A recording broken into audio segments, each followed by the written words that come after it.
hello friends जय जगन्नाथ मु स्वप्ना आपण मान पाख गोटे नुआ वीडियो नहीं आसी आज हेल्थ टिप्स उपरे आजिकल आम मैक्सिमम थायराइड रे पीड़ित मु निजे मध्य थायराइड रे पीड़ित जो मु खाऊची थायरक्सिन 100 एवरीडे मॉर्निंग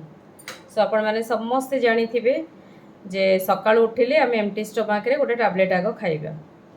किंतु बेसिकली स्त्री लोक मैंने वन्स उठिकी घर काम आरंभ करदे भूली जी मेडिसिन खाइबार अच्छी बोली से गोटे एडवाइस करी कि मुंड उपर जदि मेडिसिनटा रखिथे एटलिस्ट उठिले मन पड़ो बेड साइड रे रखिए मुंड उपर न रखिले साइड टेबुल जदि भी रखिए मन पड़ो गोटे टैबलेट सकाळु नहीं जिवे ध्यान रखिए टैबलेट खाइबार गोटे घंटा पर्यंत कौन सी गरम जिनस पीबे नहीं चा कॉफी मिल्क हॉर्लिक्स जेकोसी आम गरम जिनस जदि भी कहार हैबिट थाए मॉर्निंग रू बेसिकली थाए चा कि कॉफी नबार सो सेटा आपण गोटे घंटा पर्यंत नेबे नहीं आउ किछिटा जिनस आपण परहेज करेंगे जो मानकर थायराइड थी बेसिकली बादाम